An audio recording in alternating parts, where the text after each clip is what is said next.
So we are very pleased to welcome you to this second webinar, Tandem webinar, in fact. So Tandem project, as Jérôme has already said, is a project led under the umbrella of CEFRES, Czech Academy of Science and Charles University, with Johana, Wyss, Kokkinou, and I. And it's dedicated to the issue of defeated minorities in the context of the dismantling of intra and extra-European empires during the 20th century. And this project focuses on the notions of heritage, memories, histories, and life spaces in the present that are created through absence. I would like to start by saying how happy I am that we're able to hold this webinar in these somehow unusual pandemic times. And happy birthday, CEFRES, congratulations. And Jérôme, we stay, we're not older than CEFRES, or just so really not. So I won't thank everybody, but I'm very happy and grateful to Nancy Foner, Willem Duyvendak, and Christophe Bertossi, all the three authors of the introduction of the special issue of the Journal of Ethnic and Migration Studies. And as far as Willem and Christophe are concerned, also the editors of that special issue called Past in the Present, Migrations and the Uses of History in the Contemporary Era, for having accepted our invitation. Not to forget, of course, Evelyne, Ribert and Wulf Kansteiner, who do the very important job of discussing that special issue. This wonderful collaboration and the presence of such an audience I see to be pretty large and imagine to be very diverse, made of Czechs, maybe French. I know of some Brazilian and Russian people, so it's a very nice thing, and is maybe one of the few positive outcomes of the COVID crisis.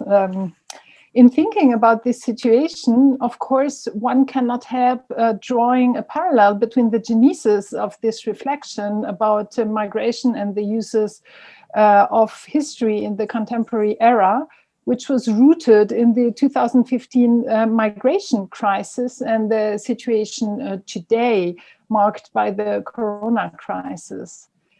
I've just read a paper by two colleagues from SciencesPo, Guillaume Lachenal and Gaëtan Thomas, who were asking COVID-19, can history help us? So the questions about the use of history seem again to be very actual today, and they were making some very critical points about the heuristic value of historical analogies to understand present situations. And their conclusions were very close to the discussion of the now and then to now models of Nancy Foner exposed in the introduction of this special issue, which means that its relevance might go well beyond migration studies, that historians of epidemics maybe should read it. So I had the feeling that reflections about the uses of history in migration debates could be useful to a more general reflection on history and its uses in time of crisis, maybe. And maybe we should ask ourselves, what role does a crisis play in the framing and reframing processes in which the events of the past are thread into the general narratives? I'd like to ask the question of change. What favors the renegotiation of their content? When does reframing occur? Are so-called crises such moments of change? But before going deeper into this discussion, I would like to give the floor to the three authors of the introduction of the special issue. Thank you very much, and I'm looking forward to listen to all of you. No, I'm giving the floor to Johana first, because she has very important points to make. Sorry, Johana. Christophe, can you start sharing my PowerPoint? Because it also tells you somewhat about who I am. I'm Professor of Sociology at the University of Amsterdam, but also the Director of the Netherlands Institute for Advanced Study. And that is relevant to the theme, as you might see, because the Dutch past is visible in our Amsterdam premises, in the building itself. And well, there's a lot to say about that, right? The very fact that the very beautiful city of Amsterdam actually is at least partly paid for by trade and slavery. It's not an easy task to present a special issue, but we will do our utmost best, so do we, including Nancy Foner and Christophe Bertossi. The second slide, please. As already mentioned by Catherine, the title of the special issue is Past and the Present, Migration and the Uses of History in the Contemporary Era. It is a special issue of the Journal of Ethnic and Migration Studies, and it was published last year. In the special issue, I'm not going to try to summarize it, but just to tell you more rather sketchy what is in the special issue itself. We focus on contemporary debates that are deeply, deeply colored by the past. The way the past is remembered, the way the past is mobilized by various sides in the public and in the political debate. And by doing so, we mostly focus on dominant voices in the debate, both political and public, in various European countries that you can also read on the screen. So France, Germany, Greece, United Kingdom, Hungary, and the Netherlands. Various European countries from various parts of Europe, but everywhere the past plays a huge role in contemporary debates, but not necessarily the same role. Often, and actually in most countries, the past is mobilized against migrants, particularly in Hungary, the United Kingdom, the Netherlands, and France. But not everywhere, not in Germany, as Catherine Perron nicely and interestingly describes in her contribution to the special issue. And not so much either, I think, in the United States, but Nancy Foner will tell us more about that in a couple of minutes.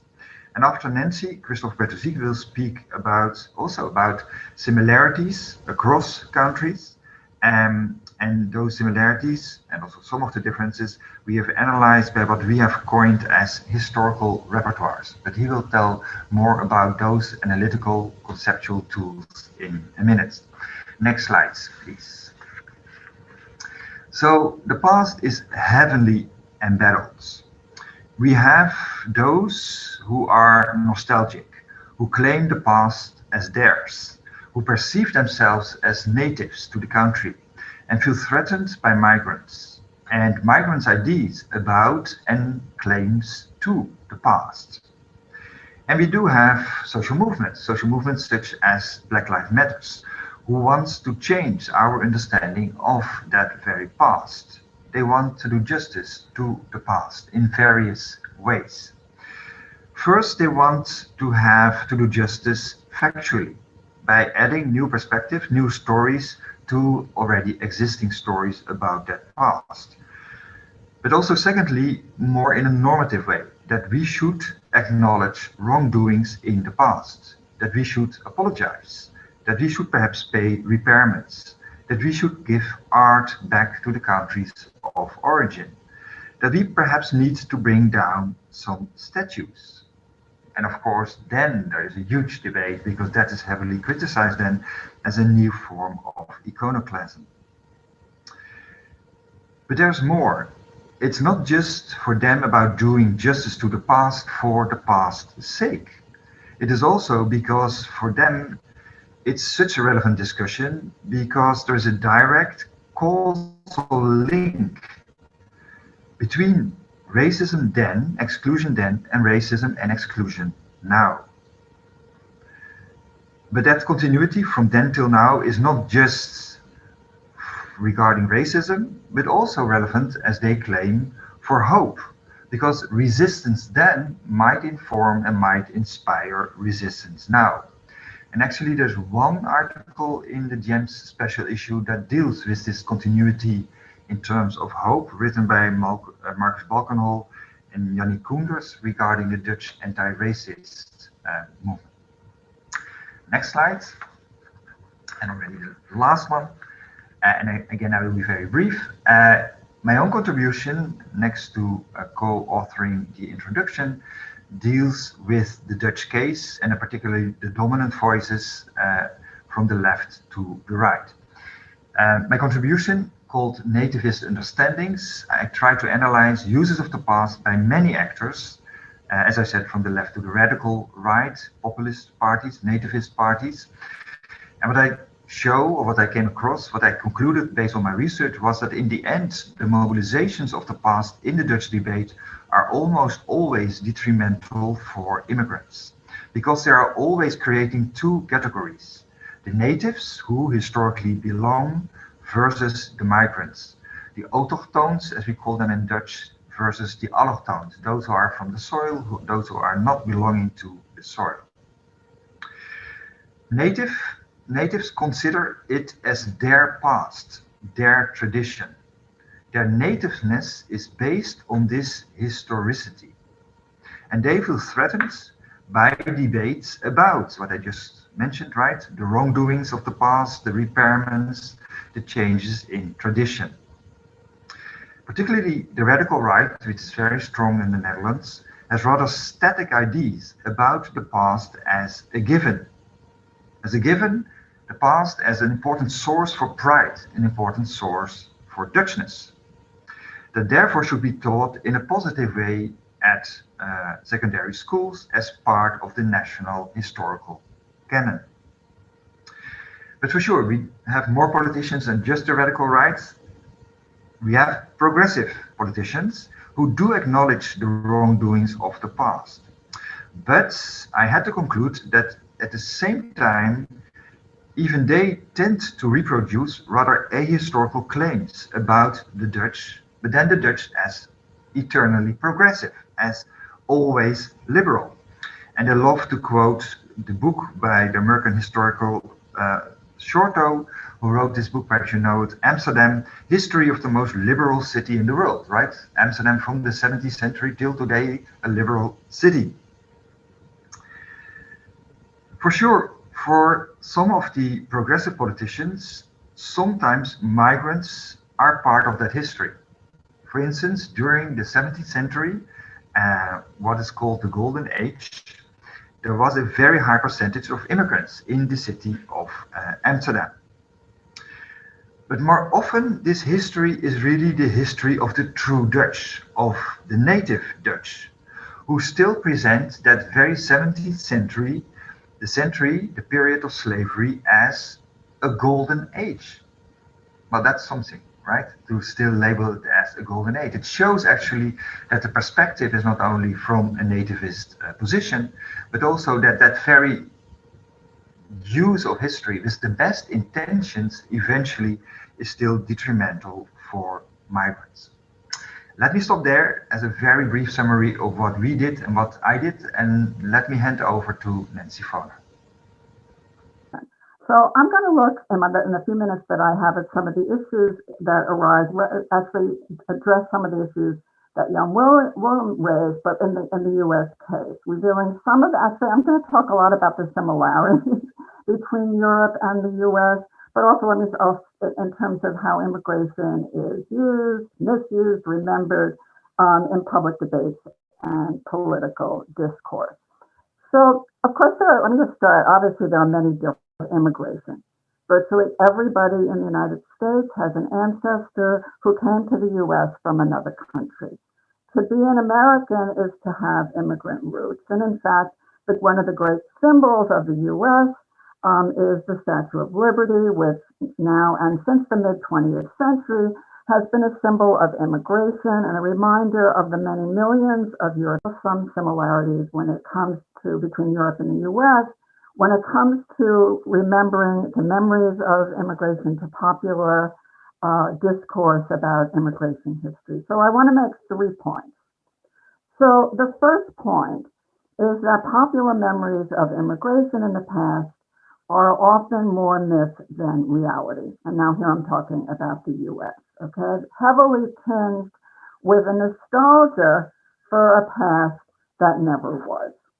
In the U.S., these memories are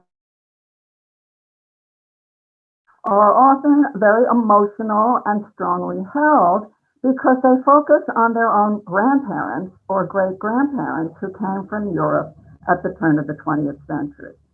And as a little footnote here, even though, of course, there were the post-65 immigration has brought large numbers of non-European immigrants into the U.S., the U.S. is still overwhelmingly a society. The dominant group is still people who have their origins in Europe.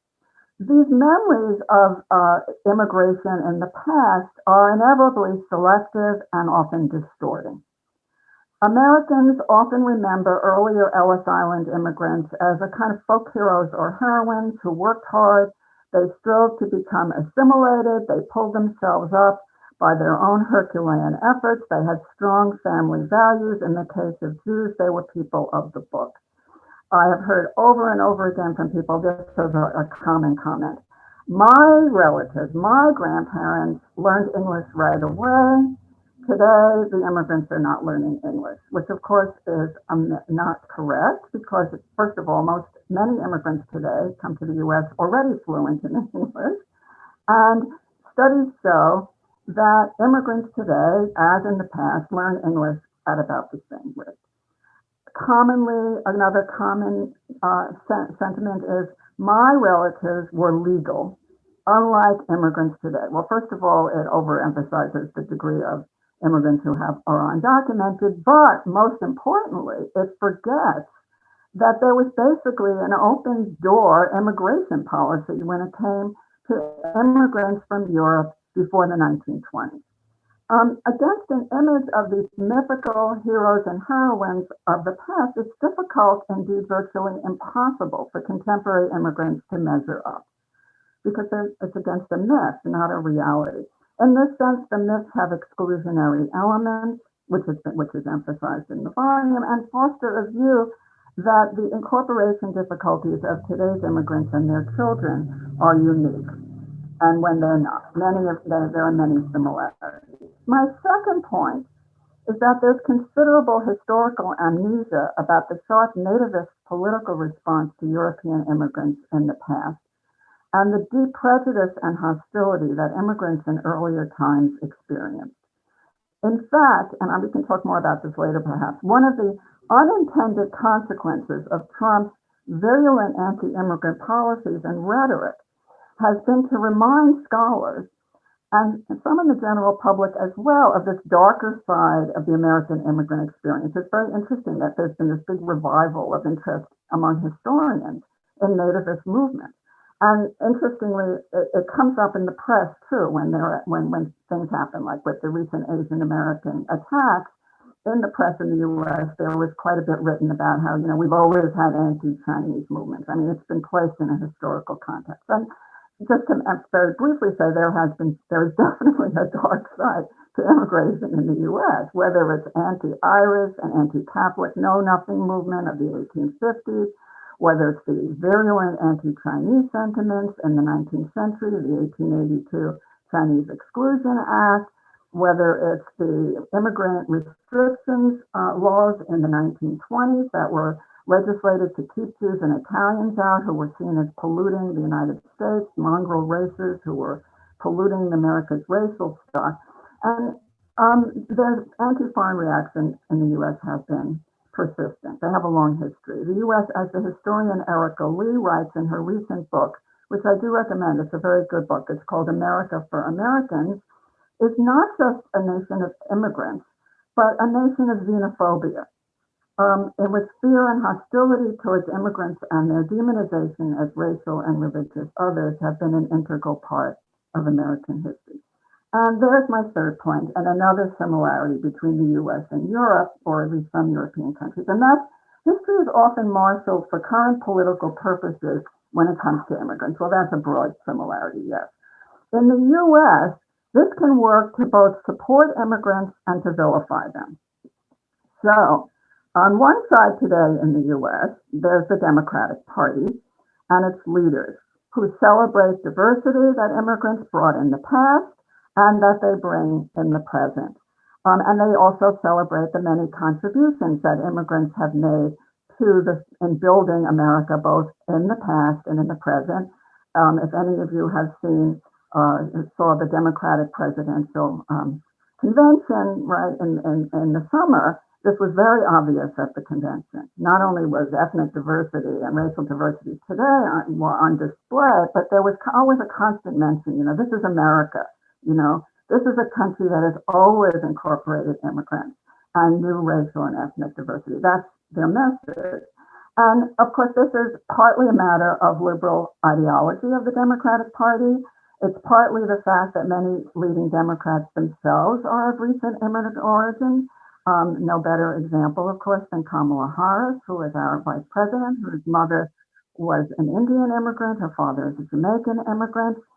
But it's also good politics because ethnic and racial minorities are a key part of the national Democratic electorate. Again, something we might want to talk about later. It's actually an astounding figure, perhaps, that 40% of the Democratic electorate and national elections are racial and ethnic minorities. Now, yes, that includes African Americans, which we're probably, but also Hispanics and Asians. Together, they are a very important chunk of the Democratic Party, and I think you can't actually understand Democratic Party politics without understanding that. It's become a party of college-educated whites and ethnic and racial minorities, and the ethnic racial minorities to a large degree, have their origins in the recent immigration. On the other side, Republicans have used white resentment politics, capitalizing on the threats many non-college educated whites feel are posed by growing immigrant-driven ethnic and racial diversity. Trump, of course, was a master in using anti-immigrant appeals to mobilize working-class whites who believe that non-white, often immigrant groups are receiving preferential treatment and getting ahead while they're being left behind. And of course, the Trump base, which continues to be the base of the Republican Party, is working class whites and religious evangelical Christians and conservatives. They do have some minorities in their coalition, but they're small percent. Trump's slogan, "Make America Great Again," imperfectly encapsulates these views, reflecting a desire to return to a whiter America of the past, before the post-1965 immigration dramatically changed the racial and ethnic composition of the population, and of course before the women's movement, before the LGBTQ movement, and also when America, which is still a religious society, but has become a less religious society. And this nostalgia for a wider America continues on in the post-Trump era, when immigration, like so many issues in American society, continues to be closely tied to deeply seated racial divisions and inequalities. And I think, and that comes back to a difference with the US and Europe, because the historical experience of slavery on America's soil, the presence of throughout American history, of a large African-American population, which continues to be 12% of the population, and continues to be a dominant factor in thinking about ethnic and racial issues. It is not clearly just about immigrants and their children. It is also, and very clearly, about African-Americans. So I don't know if I have any more. I was just going to very quickly raise one. I don't know if I have enough time. I was just going to raise one more issue, just very, very quickly. And that is the volume, the special issue focuses on national differences at the national level. But just to put in a note that I think going forward and thinking about these issues of how history is used and misused and the memories and political discourses, that we also can't just look at the nation as a whole. We have to look at regional and urban differences, something that I'm particularly sensitive to, living in New York, which is a very blue, liberal city, but also a city with a long, continuous history of immigration, and which has a very high proportion of immigrants. And who are very, politicians in New York, whether they're Democratic or Republican, are pro-immigrant. They cannot not be. The classic example, I don't know if it's classic, I always use, is Rudy Giuliani, who, when he was mayor of New York, was very pro-immigrant, introduced the policies that were very favorable to undocumented immigrants. He was always emphasizing his own immigrant roots. His grandparents are Italian immigrants. But when he went on the campaign trail, he tried to run for president, but he failed. But when he tried, he was a very different person. He became anti-immigrant. And of course, now, you know, he's sort of the sidekick of Trump. He also was anti-immigrant. When he's on the national stage in the National Republican Party, he goes one way. But when he's in New York, another way. And of course, you know, this is one aspect of the way and local politics and local dynamics affect memories and history and how we use and immigration. Okay, so I'll stop there. Thank you. My role today, I was told, is to bring you behind the stage of the special issue and to bring you to the conceptual kitchen we used to prepare the special issue. So I will try to clarify, to introduce you to the conceptual approach and the kind of contribution we try to make in the special issue, which is also discussed in the introduction. We coined the notion of historical repertoire, and this is a small animation to catch your attention in case it was needed. We use this notion for the analysis of the political uses of the past in the contemporary debates on immigration within the political and discursive context that Jan Willem and Nancy have just described. And I will spend the next 12 minutes to address the notion of historical repertoire. And to do so, I will first say something about how our approach relates to the field of memory studies, before I turn to how we articulate the notion of historical repertoires with a discussion with some recent streams in sociology, most particularly cultural sociology and French pragmatic sociology, and their use of the notion of repertoires. And finally, and only at the end of this discussion, I will be able to give you the definition we provided to the notion of historical repertoires. So first, the articulation between our work and the field of memory studies. And let's start with what historical repertoires are not. They are not a new term to describe memory politics or the distinction between memory and history. And we also make particularly clear that we do not aim at all to assess whether narratives about the migration past are right, true, or wrong. This is not what historical repertoires are about. Of course, we recognize, however, the important and central role of memorial entrepreneurs and the contentious character of memory politics, as well as the key distinction between memory and history. Some papers in our special issue fit clearly within this perspective of memory studies, such as Catherine's article on Germany, the analysis by Claire Alexander and her colleagues of the British context, and the article of by Tibor and Sofia on Hungary. They all describe very precisely how situated actors did mobilize specific narratives about the past in specific contexts. The 2015 so-called refugee crisis in Germany, contemporary debates about colonial and immigration history in Britain, and Viktor Orban's ability to play with the past in recent years in Hungary. But, so it's part of what we try to address, but it's only one part. We're not solely interested in memories or the past reworked by memorial entrepreneurs or political entrepreneurs. Our claim goes beyond the issues of memory applied to the field of migration. What I mean here is that we are not interested only in the explicit narratives about migration past and what these explicit discourses about the past do to today's discourses on migration and diversity. We are also interested in the implicit ideas about the past that can be identified in today's discourses on migration and diversity. Our claim is that discourses about migration and diversity imply a conception of the past, a way to connect the past and the present, and this connection between past and present has been extensively discussed by Nancy for many years. What we add in the special issue is a concern for the processes by which these relationships between past and present are framed. So there is a strong link, as you can see, between our work and the scholarship on memory and history, but I would argue that our research question is a little different from that of the scholars interested in memory studies.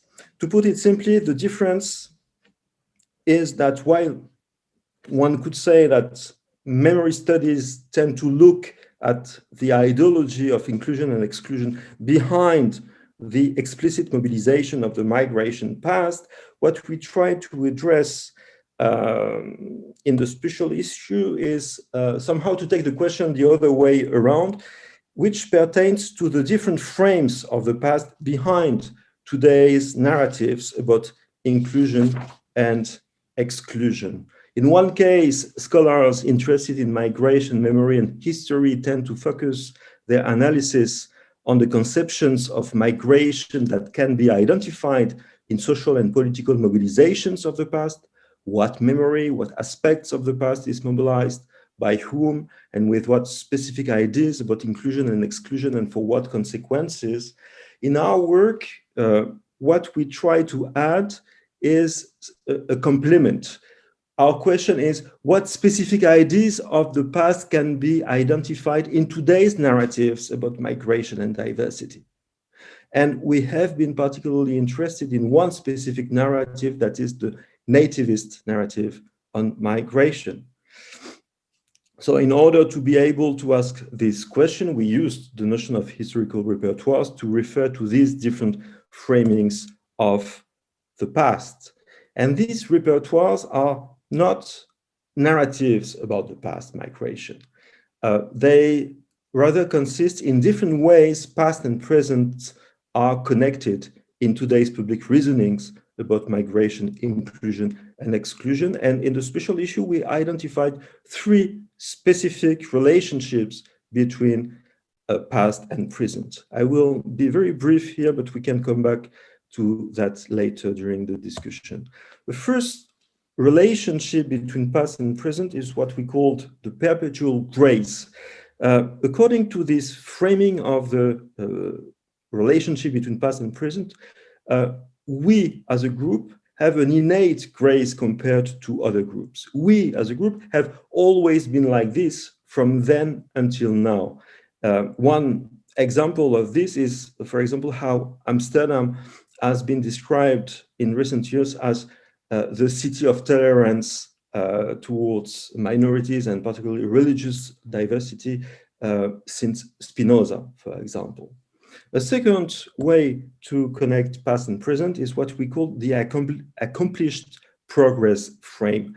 This one is different from the perpetual grace because it emphasizes struggles instead of trans-historical harmony, but still it highlights the way these struggles have always been overcome.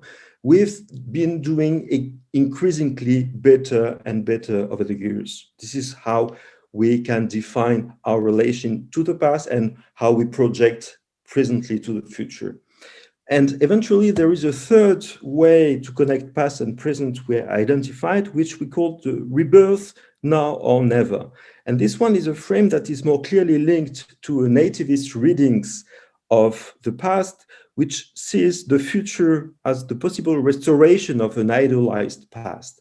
At the condition, however, that we do something now to stop the catastrophe we created ourselves because we have accepted for too long that minority groups challenge our values. It's a frame that pushes the national past to the point of glorified superiority, which either can be restored or must be lost forever. And we suggest that there are many possible combinations between these three sorts of relationship between past and present, the three schemas or frames, each of which is given more or less weight in the construction of historical repertoires that result from their different combination. And this brings me finally to the articulation between our approach in terms of historical repertoires and the discussion we have been developing for some years now with recent streams of sociology, most particularly cultural sociology and French pragmatic sociology. These streams of work have addressed processes of categorization and evaluation, and they have studied cultural and moral boundary making in a comparative perspective. I refer here, for example, to the work of Michèle Lamont, Laurent Thévenot, but many others like Luc Boltanski and others. In the book they edited in 2000, Lamont and Thévenot defined cultural repertoires are, as I quote them, elementary grammars that can be available across situations that pre-exist individuals, although they are transformed and made salient by individuals. A little bit earlier in her research, Lamont used the notion of, I quote, historical national repertoires, and of course, in a very similar way as a synonym for cultural repertoires, with an emphasis on the durability of these repertoires, hence her use of historical in the phrase historical national repertoires. What Lamont refers to in terms of historical national repertoires is, I put it on the slide here, a few central historical themes defining the traditional national values and ideologies of a society. For many reasons I discuss in my own article in the special issue, this emphasis on the historical dimension of cultural repertoires is paradoxical, is very contradictory with the program of cultural and pragmatic sociology. I don't have time now to develop, but in a nutshell, it pays little attention to how the past is framed through situated interactions at the level of agents, social agents. It simply emphasizes that cultural repertoires are thick because they come from the past and they have lasted for so long, hence their cultural thickness provided by history. And with Jan Willem, we wanted to overcome this contradiction between a highly institutional understanding of history as legacy of the past in terms of path dependency, and how we understand cultural and pragmatic sociology as a very inductive research program centered on the ability of social agents to contribute to the organization of social hierarchies and moral valuations in a society. So in one way, we tried to take the adjective historical seriously and address what we consider as a missing link in how history was discussed by our colleagues in this field.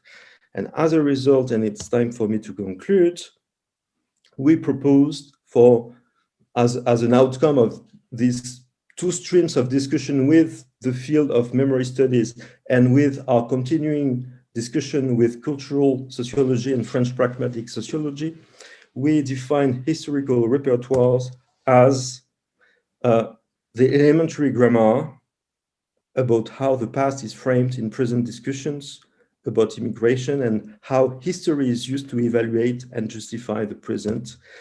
And our understanding of how the past is used in present discussions about migration can be now summarized in a more simple manner. We want to better understand how historical repertoires and cultural repertoires are woven in contemporary discussions about migration and diversity. Our hypothesis is that the transformation of the axis of inclusion and exclusion described by Jan Willem and Nancy earlier can be better understood if we look at this interplay between historical and cultural repertoires and at the specific role implicit ideas about the past have in this transformation. Thank you. I want to begin with the last question of the methodology, which I find absolutely intriguing, and I want to try in the brevity of the time I have to pose some provocative questions. When I look at the repertoires, then I try also to translate them into other languages I know, templates, plot structures. There's a chapter which also mentions Hayden White. And I saw an interesting tension between the introduction and the chapter on Hungary. And I'm trying to raise questions about additional, perhaps vectors, analytical and empirical, that one could raise about your very intriguing methodology. So here's my first question. When I look at the introduction, it seems to me that many of the three repertoires, the registers, the grammar that you identify, seems to be compatible with questions of heroism. So there seem to be, all three of them seem to be in one way or another very compatible with narratives of heroism. It could be more or less drama, it could be more or less self-satisfied, but it seems to be related to questions of national progress. That fits perfectly with narratives of the era of nationalism, and seems to be also fitting very nicely with the Western European. I think actually in the Hungary chapter, we see some other registers at work, which are not necessarily perfectly identical with the registers identified in the introduction. It seems to me that the 4 registers in that chapter are more concerned with the construction of victimhood. And here, a very interesting question is, isn't that also one way to actually understand our European problems? And doesn't it deserve to be highlighted that one of the problems of our misunderstanding, and maybe our failure of creating a common memory ground, is that there are indeed substantially different grammars at work in the memory culture in Eastern and Western Europe. So this is very much a European problem. Another observation, again, very brought to a point. It's a professional hazard for a Holocaust scholar like myself to look for Holocaust everywhere. So therefore, I was positively surprised and intrigued by the fact that the Holocaust is not mentioned. It's mentioned actually twice the word, but it doesn't play a decisive role. Very intriguing. Now, again, from my perspective, that immediately raises all kinds of questions, especially about ethics. Your methodology seems rather descriptive. At the same time, you are very concerned with nativism. So you're addressing a pressing political problem, but you seem to do it in a descriptive way that doesn't necessarily take sides or doesn't provide a solution. And here I'm encouraging you to step, so to speak, out of the shadow and tell us what registers are better, what registers should be construct. That raises the very interesting question, also one chapter of alternative history, right? The whole question that's up for debate now. How should we reinvent our pasts? How should we reinvent our memories? How should we do it responsibly? How should we do it in such a way that we are politically winning against right-wing political movements? So how does your approach, which I find really intriguing, how does it help us? How does it help us in this political moment? And then, of course, I can easily relate this to the questions of the ethics of memory, the transnational turn in memory studies, the ethical turn in memory studies of the last 10 years, where this is precisely the question, right? How does your approach relate to the challenging and heavily debated and also questioned idea of cosmopolitan memory linked to the Holocaust? How's it related to the question of implicated subjectivity that Mike Rothberg has now raised, that is all about bystanders, right? The profiteers of colonialism. So what type of repertoire, or how do you see your repertoire interacting with the question of ethics and politics? And maybe along the same line, another question, how the connection between questions of political and economic disenfranchisement and memory. Right? How are the two links, right? Those are questions that are, for instance, raised by the concept of agonistic memory or the concept of agonism. So how do we have to reinvent our publics and our public sphere, also in terms of memory, in order to come to other types of political conclusions? And so in the end, of course, as the Holocaust memory scholar that I am, I'm absolutely intrigued by a chapter on German memory politics, or at least German uses of the past that doesn't use the Holocaust. And I'm very happy about a lot of empirical details in the chapter. I'm completely in agreement, and I think the empirical work is absolutely flawless. I still think that the welcoming culture of 2015, the collapse of it, has to be also seen in light of the memorial elephant in the room, and that is Holocaust memory in Germany and in Europe. So in that sense, the question of the ethics of memory has to be, there are two elephants at least, if you look at the European scene, and that's Holocaust memory and Gulag memory. So how do you come to terms with those ethical challenges that seem to be so closely linked to nativism and the fight against nativism?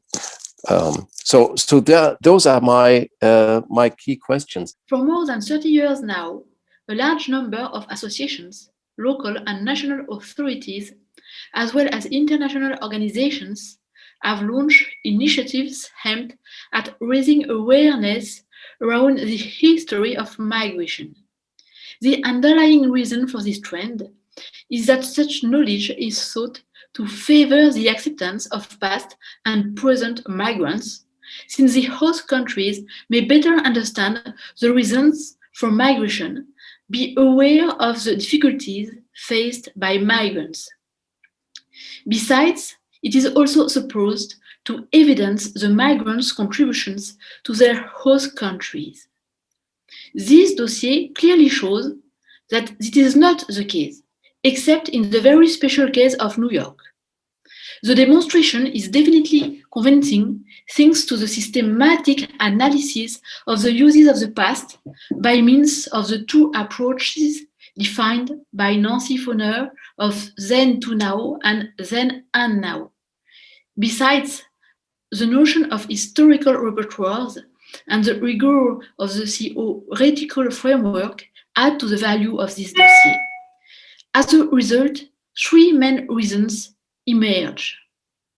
The first is that in public discourses, one only mobilizes those elements of the past and of the historiography that support the theses brought forward by those who speak out, who generally happen to be hostile to migrants.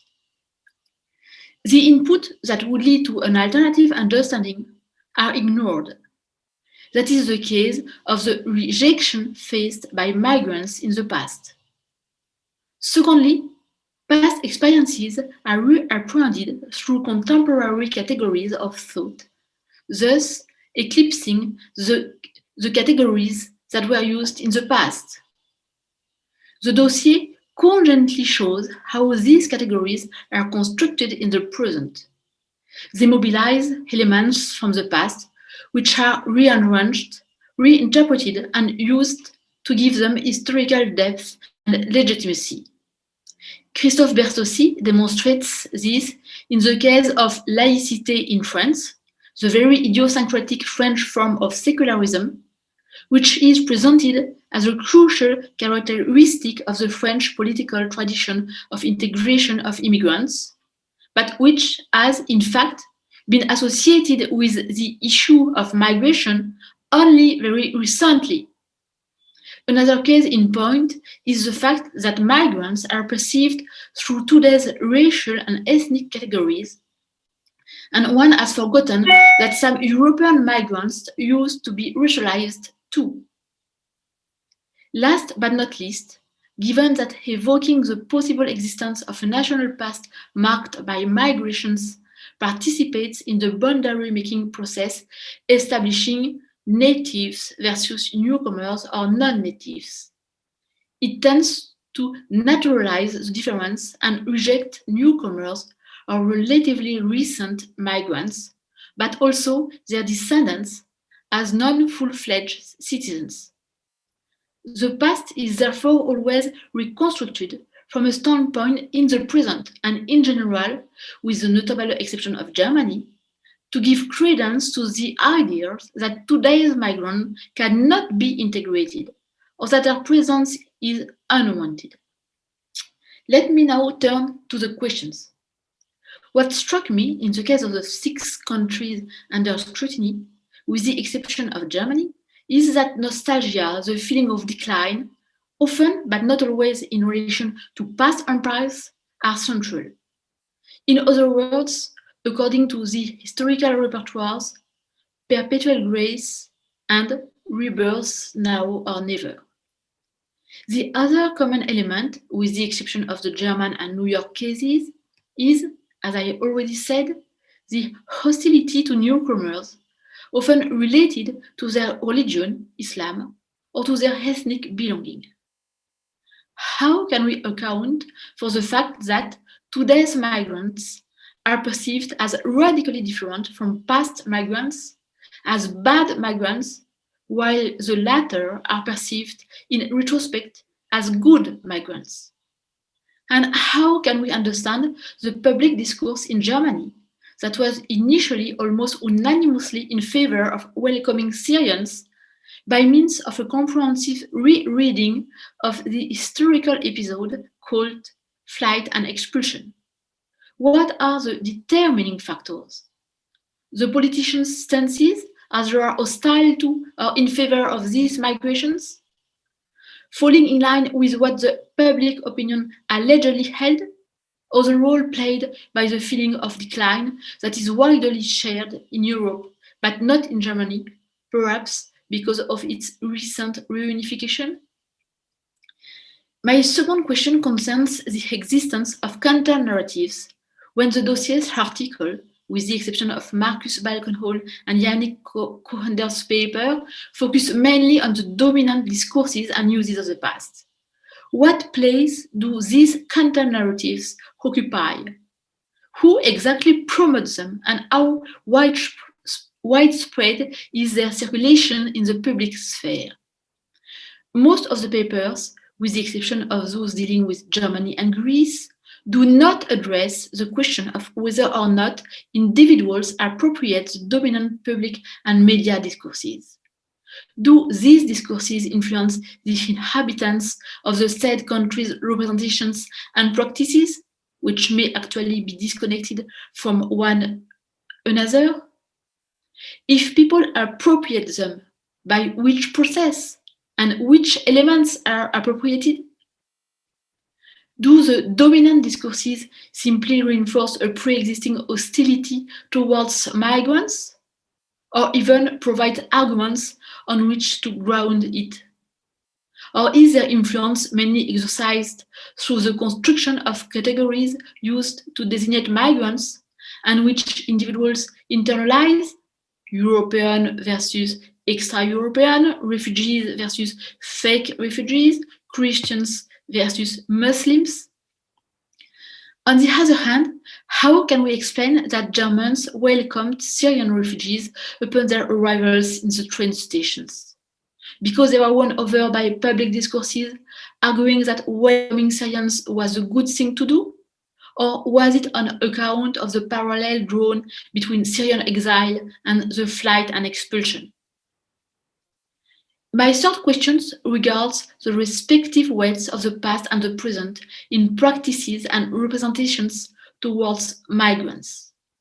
My impression, after reading some of the articles, is that a faithful reconstruction of the past, highlighting past migrations and the difficulties faced by migrants, and showing that the opposition between past good migrants and today's bad migrants is merely a construction, would make the population of the said countries more favorable to welcoming migrants. In other words, to put it somewhat simplistically, may today's hostility towards migrants be explained or reinforced by the distortions of the past? But how much influence does the narrative of the past really have on the present? Studies such as that by Sandrine Lefranc and Sarah Gainsburgess, À quoi servent les politiques mémorielles, question the supposed effectiveness of memory policies. Would a presentation of the past in line with what scientific historical research has evidenced change the situation? Nothing is less certain. The article on Greece provides a good example of how the past and the present affect each in their own terms, the residents' attitude towards migrants, when the cases of Lesbos, Samos, and Chios are investigated. It explains that at first the Highlander welcomed the arriving Syrians because of their own migratory history. But then, faced with a large number of refugees landing on the island, which overwhelmed the available infrastructure, the population became less and less favorable to their presence because of the difficulties entailed. My final questions revolves around the framework of the analysis, that is to say, the national scale, since that is how, in part, migration policies, history teaching are devised and implemented. If these narratives of the past are strictly national, the categories by which migration are thought are transnational, whether in the cases of population movement from former colonial empires, of today's migrants identified primarily by their religion, Islam, or on the circulation of post-colonial and decolonial thought from American activism originally. As a result, transnational migrations and frameworks of analysis respond to an identity and a history built on the national scale, which is, as a matter of fact, under threat by the transnational perspectives. Yet, the frameworks through which national histories are thought are also made up of ideals and imaginaries that circulate. From one country to another, similar representations can be found. To give but a few examples, we can mention the supposed civilizing mission of empires and the tolerance that is supposed to characterize Western countries. One might also think that ideas borrowed from the far right in general circulate from one country to another. Shouldn't we also analyze the transnational circulation of these ideas by examining how they disseminate, are appropriated, modified, and endorsed? Thank you for your attention. Let me start by thanking you so much for this very wonderful comments, and for sure I'm not consider myself as a specialist so much in the field, so I will think aloud with you about how actually the past matters, or only matters in the present because of the present, right? And what that, and if you have such a constructivist perspective on history, what does it say about indeed the political relevance? So when I come to that question, I think that on the one hand, I take your point that we do not explicitly state something like taking sides, but that's since for empirical reasons, nativism came so much to the fore, and we saw the consequences of the dominance of nativism, and I think we clearly say that those consequences are extremely negative. In that sense, I think many people will understand that we are highly critical towards the dominance of nativism and the way it builds on certain reconstructions of the past. But we are not just critical regarding the radical right, it's also actually regarding a lot of left-wing positions. For instance, the mayor of Amsterdam, who does mobilize Spinoza till our days, as if Amsterdam has always been liberal for already 5 centuries, which is absolutely not true, right? I mean, Amsterdam was one of the most conservative cities in Europe in the 19th century. So in that sense, I think we are critical, not just for reasons, as Christophe has elaborated, factual reasons, because it is not true, but because it tells us a lot about how we have to look and to understand ourselves today, as if we are great and wonderful, indeed, as you say, heroic, because we have always been like that. And that puts you in a position that you are beyond criticism at the very moment, right? So it has enormous consequences for the hubris that you show, and therefore that you cannot be touched, or you're not vulnerable for sensible criticisms by newcomers, for instance. So yes, we take this position politically, we have this position epistemologically, that we do think that most of what we know about and what we think about the past tells us more about the present. So what we consider past experiences are indeed constructed in the present, but does that mean that the past doesn't count at all? This is also a debate, I think, with Nancy, in which she shows that in New York, of course, the mentality has to be reconstructed every day, right? We welcome immigrants. But she shows in her work that there are a lot of institutions actually that are there and that do have this function that it has been welcoming generations over time, right? So there is something of the past that is not just the construction of the present. How it exactly weighs in, I don't know, but I think that's important to realize. But overall, it is, and that's coming to the question of Evelyne, it is indeed a political battle. It is about the biggest voices. It is about political positioning. And the counter narratives do not have a voice, are not present in the debates, perhaps as much as we would wanted to see, because of they are just marginal voices in that debate. So the positive reading of that is that everything is possible. And I think the chapter on Germany shows that it is surprisingly possible how many people can have this welcoming stance, right? So it really depends. And then we come to the question, of course, and then I stop, depends on what, right? And it does not depend on objective factors. It doesn't depend on the number of immigrants. Look at Germany, right? It doesn't depend on models of integration. I mean, Brubaker would have predicted that the Germans would have done a terrible job. Well, they were welcoming so many more immigrants than all other European countries. It's not about the economic situation, right? So there are many factors that are often cited as reasons why we are more or less welcoming, but I don't think they hold. And I really think that it is about political positioning, and therefore it's so important on the one hand to have more progressive voices, but also to keep the far right, the radical right responsible for what it does, right? I mean, it's their success. Of course, it is therefore also the failure and the effects on others is terrible, but I'm not the person who wants to blame the left for the success of the right. I mean, we have to blame the right for their own successes. Let me stop there. I would like to come back, Wulf, to your point about the need for us to step out of the shadow, because I think the very fact that we are addressing now the nativist narratives about migration in immigration societies is critical in itself, right?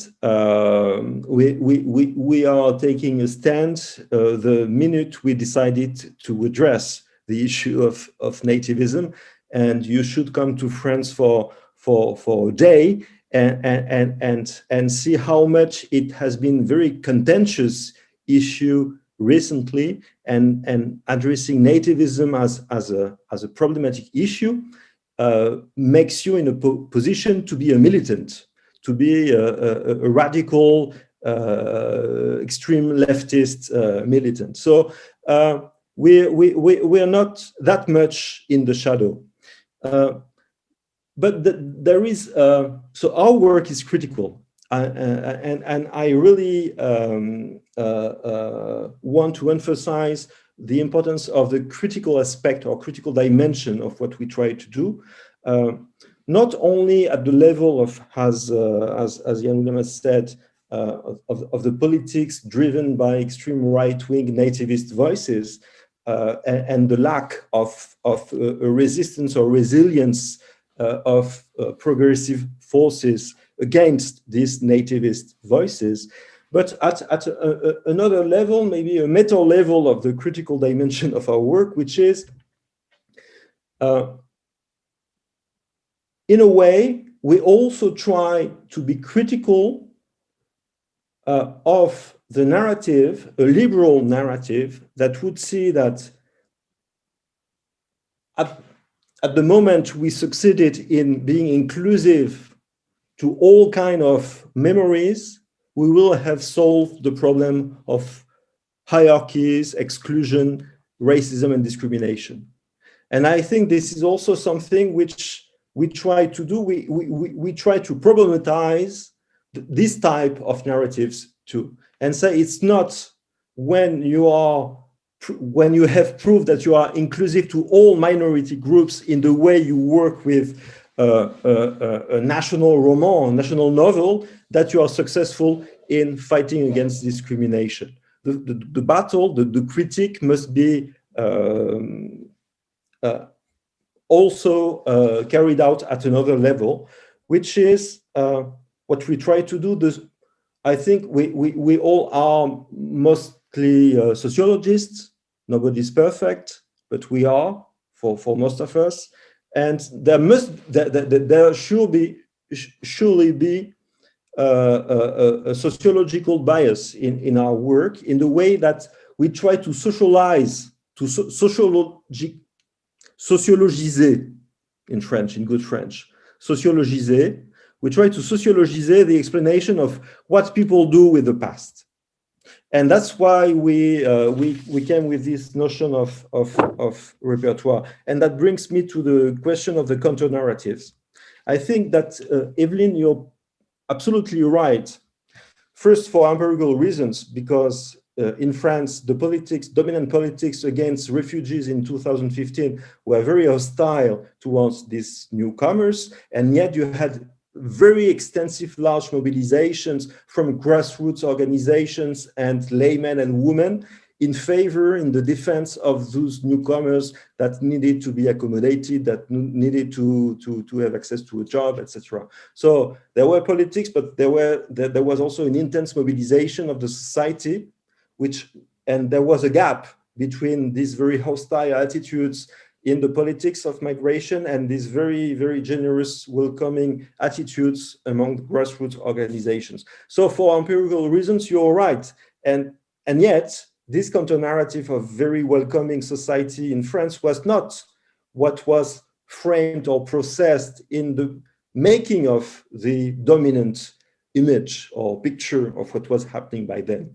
So it's not because, to answer to your question, why is it about politics?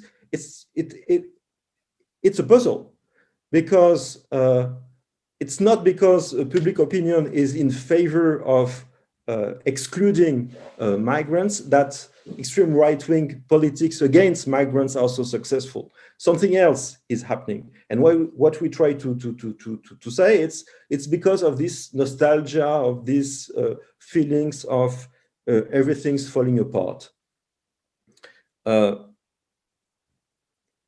to sum up, I think that if we are able to look empirically at how ordinary laymen and women endorse this type of narratives, then this is certainly where the notion of historical repertoires we propose could be useful.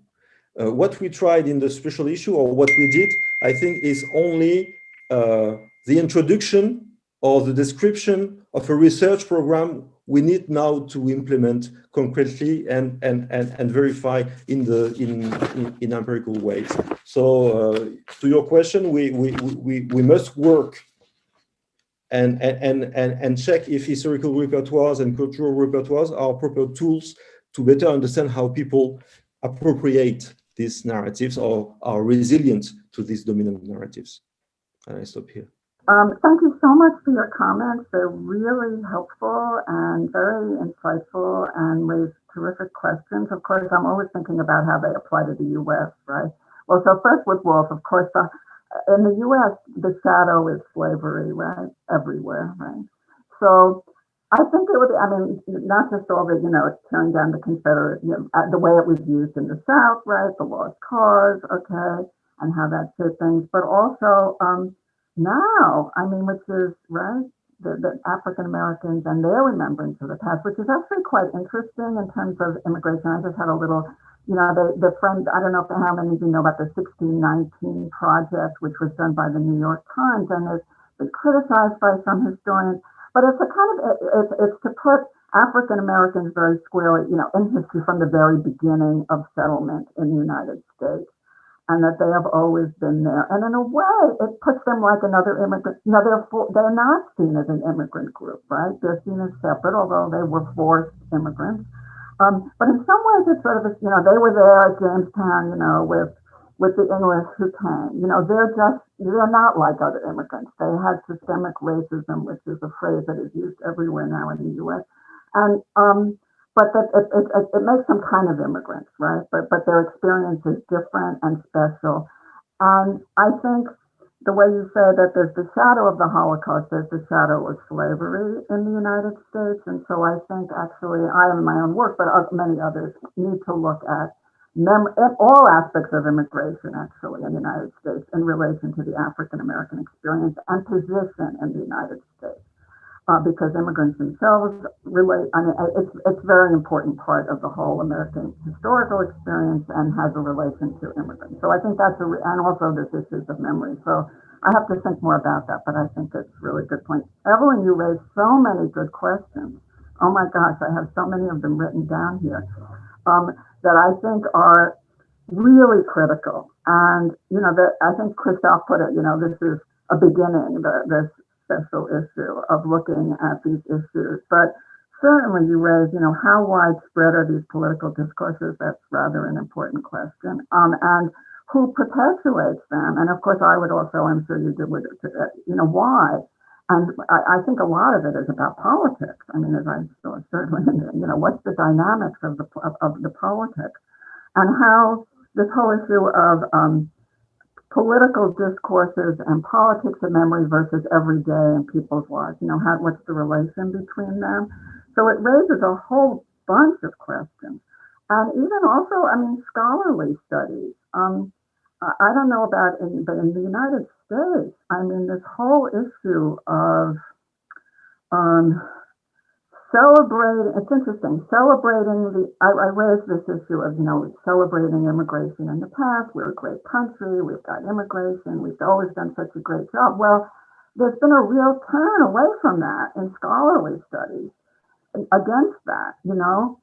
It's against looking at this celebratory notion of immigration as made American great, and we've always had it, to how we've always mistreated immigrants and they've always suffered, and they're doing that again. And to the extent, they're actually quite interesting because I'm on some panels advising museums, and that's all they want to talk about is they want to have exhibits that show the problems and prejudices and exclusion that immigrants have experienced. It's gone the other way.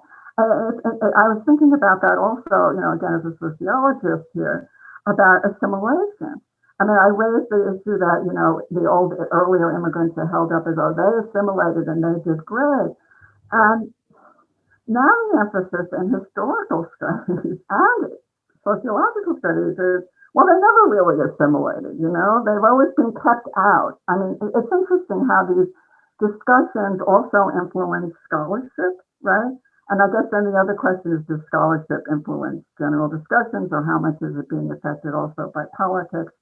But I think it raises obviously a lot of questions. And of course, as I said, I think in the U.S. there's such political polarization and a very sharp divide in the way in which memories of immigration are used and remembered.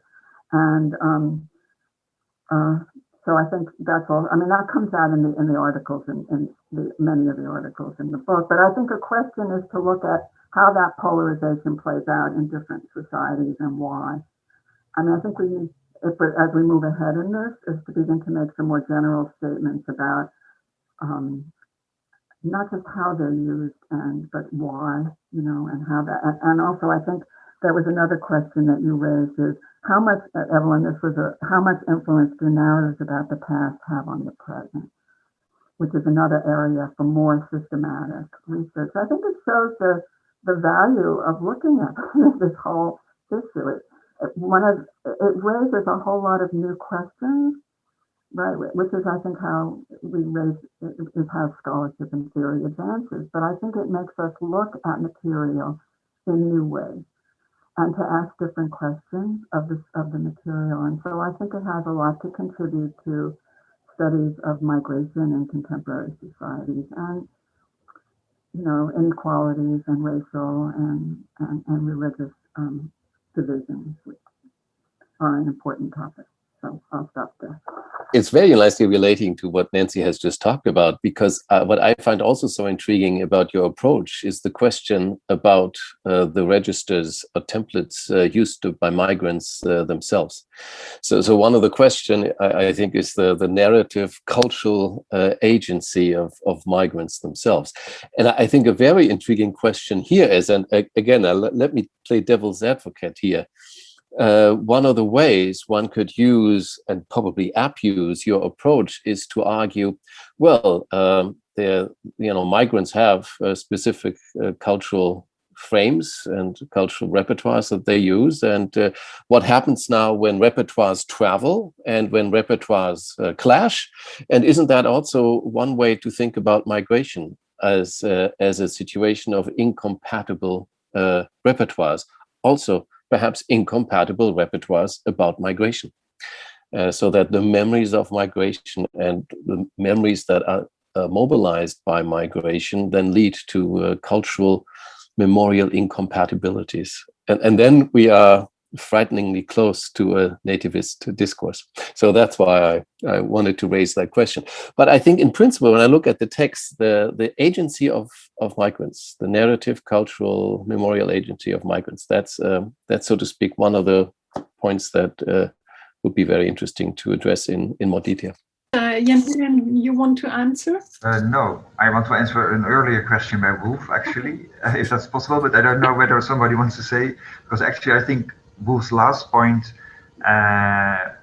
is really something for a research agenda, right? That we should look more than at the repertoires of the migrants themselves. That was not so much the focus of this special issue, but it is totally mirroring a very interesting question there. But if I may try to enter to the question raised by Wulf at the earlier stage, whether the three historical repertoires that were presented by Christophe that we inductively reconstructed, whether they are exhaustive, right? So those are the three, and now that they fit everywhere in Europe, no.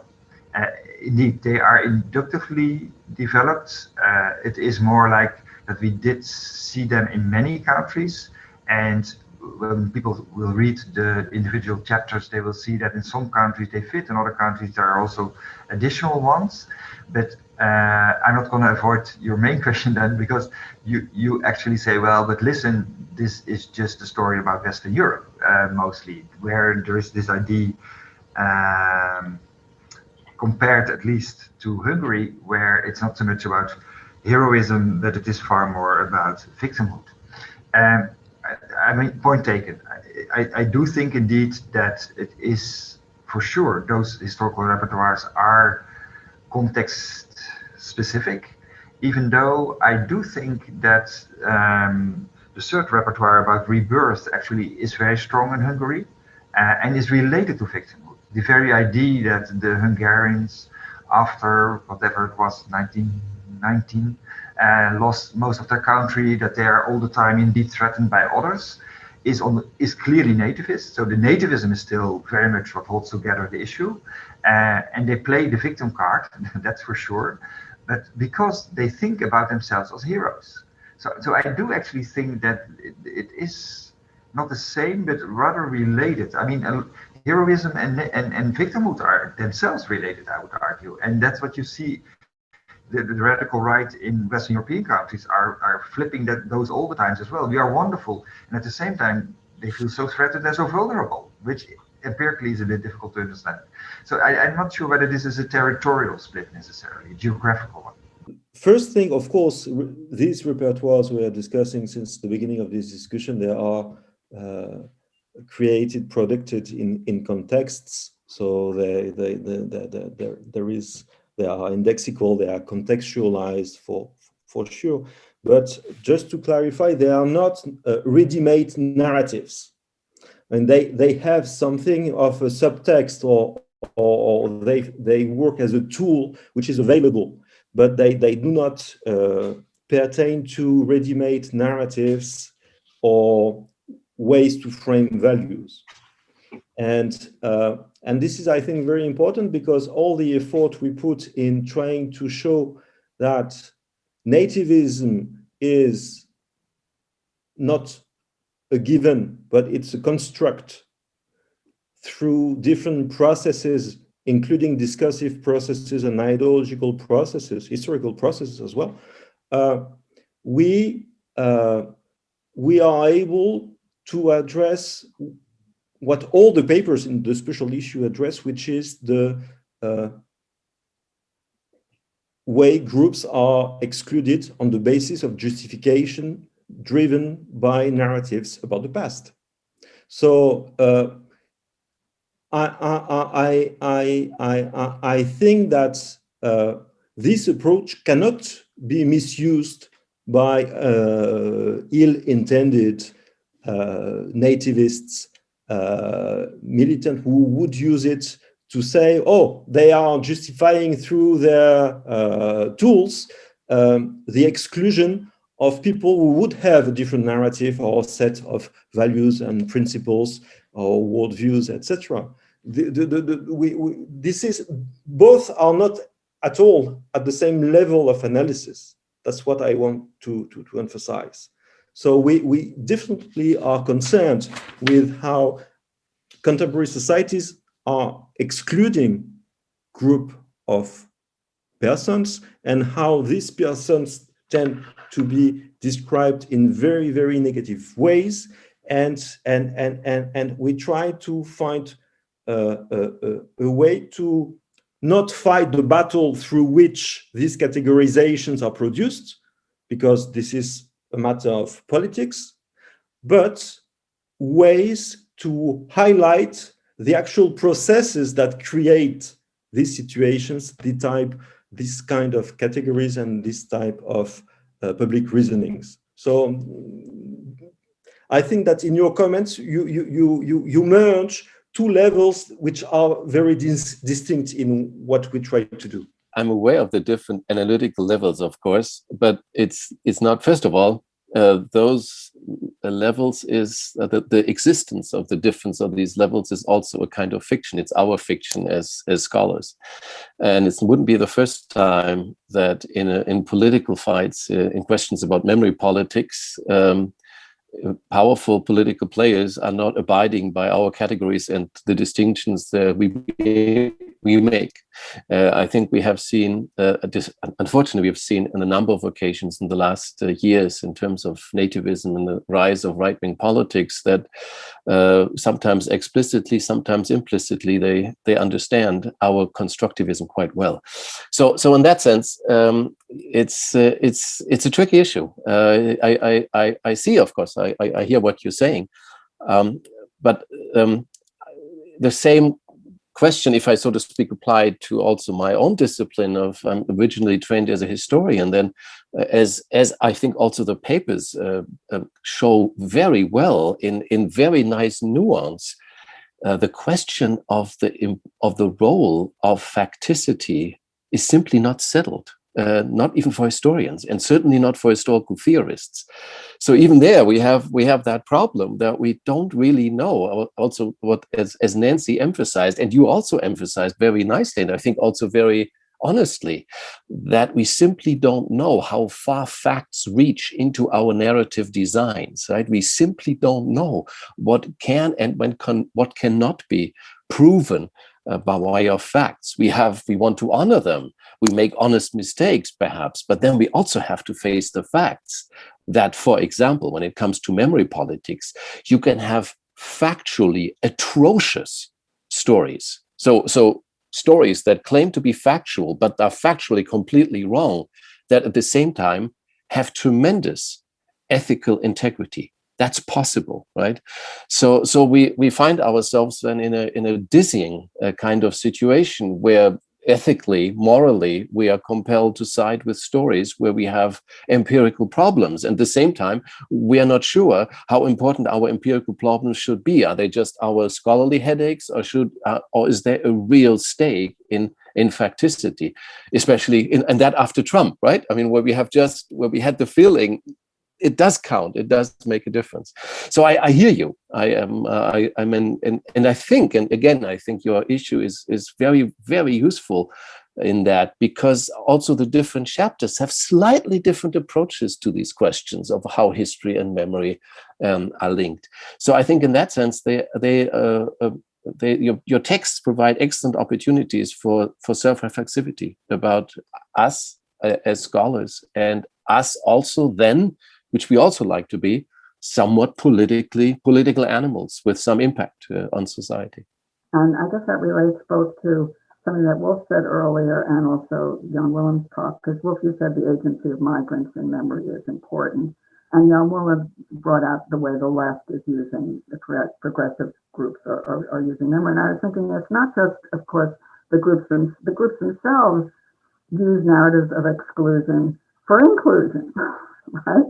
To be included and to gain positions and influence. I mean, we see this over, again, I'm sorry to be so US oriented, but I know that case the best, obviously. But I mean, we see it over and over again in the US. And in fact, just a few weeks ago, with the murder, of the Asian Americans in Atlanta, and the reaction of the Asian American, quote, community, but in groups and mobile, we've always been excluded, this notion that we are included is not really right. We're forever foreign, we have to suffer discrimination. The Chinese Exclusion Act, all of that was brought up and history, it was, the Chinese, that we've been excluded historically. And, and then all the demands, we want more positions in the Biden, very specific, on the part of Asian American the legislators in Congress. We want more positions in Congress. We want more representation. They're all over Facebook. We want more courses on Asian American studies. And it's not, obviously, it's the position that they occupy in America today. It's not just history. It's their current position. But as part of that is a notion of perpetual exclusion. In fact, this notion that they're forever foreign, right? And that is part of their own politics of trying to be included is the memories of exclusion. So it comes out very much and I think it's not just to emphasize it because I think it's important. It's just continuing our discussion, and it is going far beyond, I think, what the special issue itself necessarily was about, but it really is a discussion, I think, also among historians and sociologists, and I don't want to hurt the feelings of historians, but indeed the facticity, what do you say, whether or not we should have our facts right in itself, I would indeed argue, I think, Wulf, you're close to that, right? To concluding that actually doesn't matter too much. And that there is a strong tension there with that we don't want to be on the side of fake news. So if Evelyne raises the question during her first remarks, does it matter how we remember?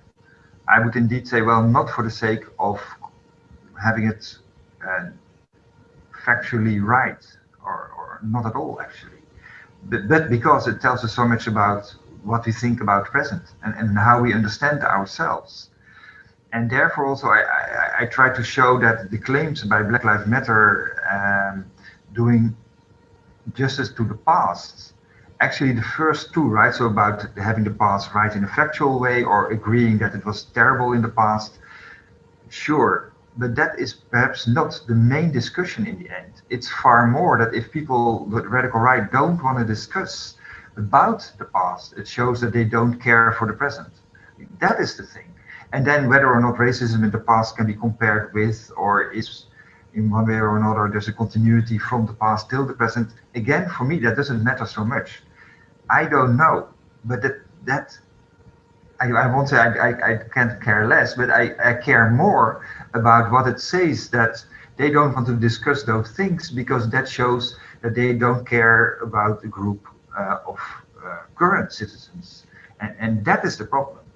Yeah, so I tend to agree with you, but there we can become self-contradictory if we take too much of a relativizing position regarding the truth.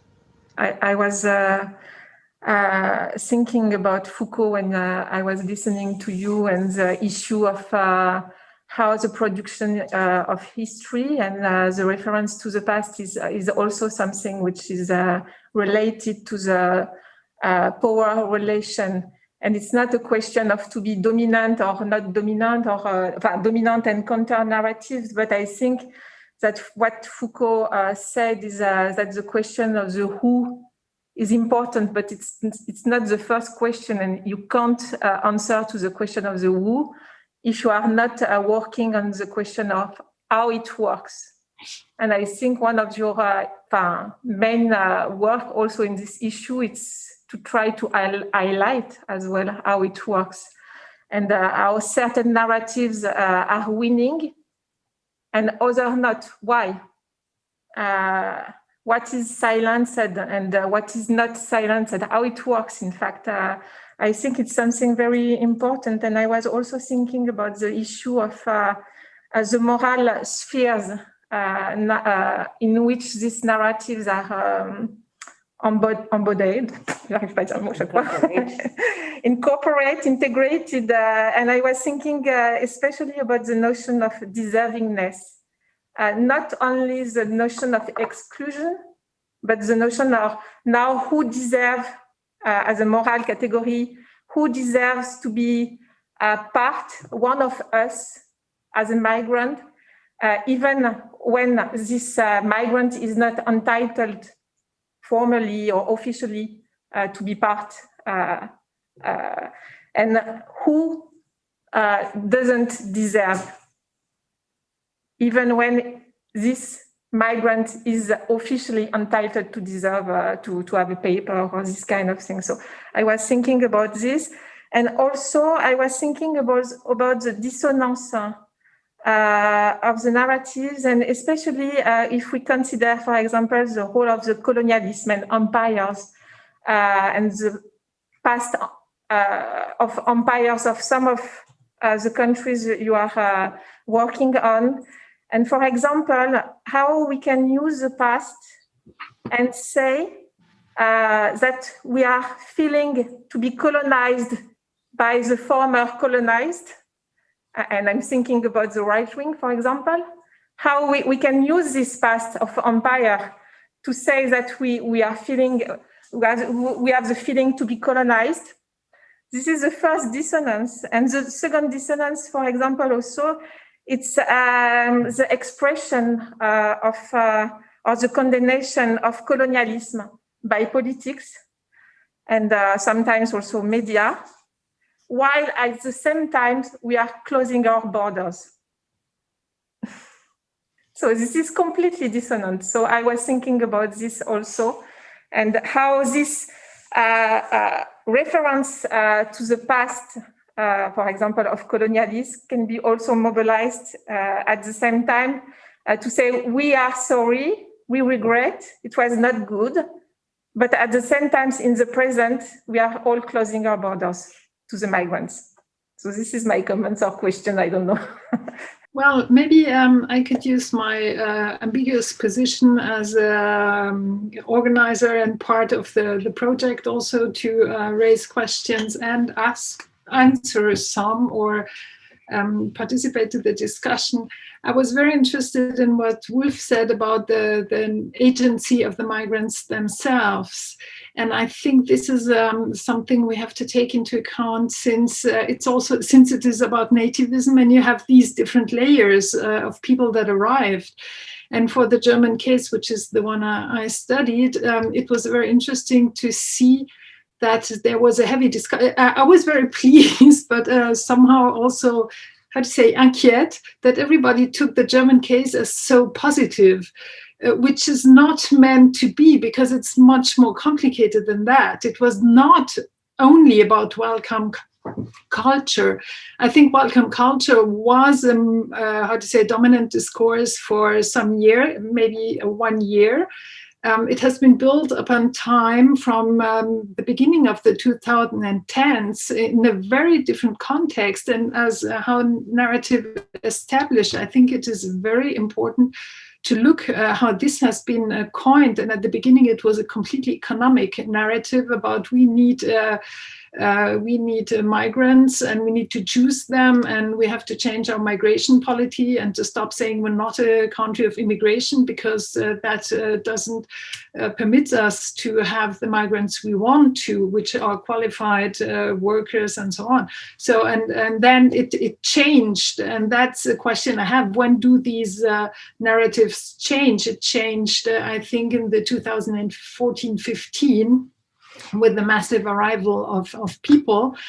And then, well, coming back to the agency of migrants themselves, there was this category which was made invisible, which were the former ex-police, which used to be kind of migrants, and who had a very different discourse, or could have a very different discourse from German rest of or majority society, like people who arrived from Russia or from the Russian Federation or for Romania, who were much more hostile and were not sharing the welcome discourse. So it's very interesting to see also among the different layers, and they were claiming for themselves this kind of nativity discourse, which is very interesting. And they were kind of representing a nativity discourse which the rest of society would not accept. So I think it's certainly a point which is really interesting looking at. And maybe I would have a question about the reasons of the emergence, or something we should ask ourselves is about the reasons of the emergence of this nativism and the articulation with the category of nostalgia, which you use to qualify it. So is it about, how to say, lost expectations about modernity? What is this particular articulation between these two terms? I think there's certainly a lot more work to be done on that. So, well, I used the floor. I gave myself the floor. Wulf, I saw you raised your hand. Very intriguing.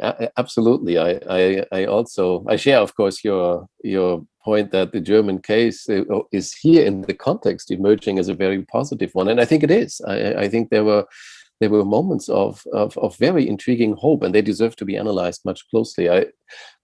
As you already said, the position in Germany, in the German political sphere, there is almost there's a consensus, I would say, of a vast majority of the elite, of also political elites, that the decisions of 2015-16 were a mistake. So today, the position has moved, and we'll see. Maybe it moves again. I think that's indeed very important. But in this analysis, in seeing how it works, and I would say it worked shorter than a year. It was about 6 months, and it collapsed. I think, and one can. It's a very interesting question why. But I think also your approach indicates a number of different explanations and hypotheses that deserve to be tested. And one of them is a lack of narrative consistency. For example, I mean, I would attribute, I think you're absolutely right that, first of all, it's important to emphasize in the German case that Germany in the 20th century, the society managed, and we're talking here first and foremost about West German society, managed to imagine itself as absolutely non-migratory. So imagined itself as solidly not migratory when every family had an intense migratory experience as a result of the war, and now include all kinds of migrations, including, of course, the soldiers, migrating all the way to Moscow and back.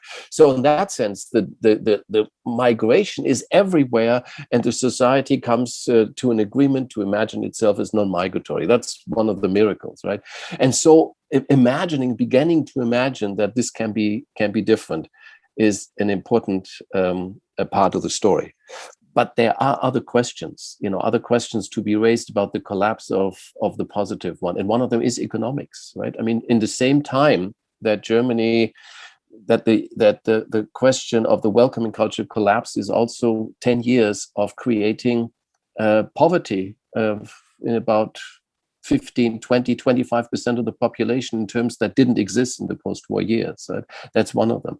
A feeling, and as a result, a feeling of political disenfranchisement. And I hear you that you cannot translate this one-to-one, and that cultural memory factor play an important role.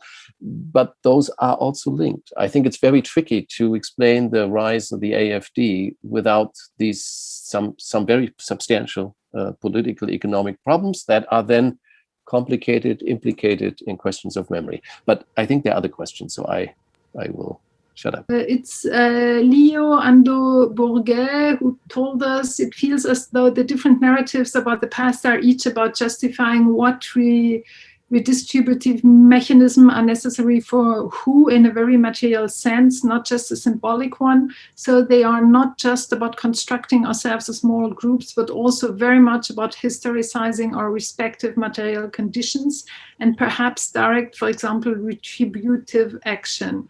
And in that sense, coming back to the facticity discussion earlier, wouldn't setting the facts be exactly what is important? Isn't it exactly the dissonance between the total disregard for facticity and the materiality of the demands that are made that scholars should have a role to address? So I say, well, thank you very much. I think that's bringing us back to earth. Jan Willem, I give you the floor. Yeah, that's a big question. I think it is somewhat related to your also very big question, like why are people so dissatisfied? Why are people nostalgic? What is the role of socio-economic factors there? I think we all agree that they play a role, they play a necessary role, but not always is sufficient. It doesn't always translate into nostalgia. You also see people voting for the left in the same positions, right? So it's far more complicated. And the same is true for social cultural factors. I mean, obviously, many people would then argue people are nostalgic because society has become so diverse, as if that is something objective. Who is experienced as the other? I mean, looking at my own country, yeah, there are more migrants, but in the past we were totally divided among Roman Catholics and Protestants and so on. And many groups were perceived as being very, very different. So yes, social cultural factors, socio-economic factors play their role, but not in an objective sense, not in a direct causal sense. I come back to my main point. It is really about politics. It's about right-wing politicians, far-right politicians, but also in that sense about left-wing politicians, that they should avoid to go into the nativist trap. And they often do a good job by not distinguishing between natives and non-natives. But in quite some discussions, at least in the Netherlands and some other Western European countries, the left is blaming the radical right for being un-Dutch or un-French or so playing the nativist card as well, not in terms of foreigners, but foreignness. And then being radical right is that you show you're foreign to the liberal Dutch culture and so on. But you're reproducing the frame of thinking in terms of being native. And I think that should be avoided. Let me stop there. If there's one question of Friedrich Cator, if I pronounce the name correctly. I don't know if you have time to address it or... I can do very quickly. It's about, did you look into the first huge wave of non-European immigration into Germany from the late 60s and especially from 75 onwards? The focus on 2015 is misleading. Of course, the focus is misleading, but it was the moment I studied. So, of course, the very interesting thing is that the fact that 2015, a lot of discussion happened about Flucht und Vertreibung, flight and expulsion, and not about the waves of the 60s and of 70s, or the earlier waves, or of the 90s, which would have made much more sense. Just to conclude, this has been absolute pleasure. Thank you so much for joining us today in Prague, even though only virtually. As Catherine said, hopefully we will all meet at some point in person as well. Okay, thank you. Thank you to all of us. And just to make an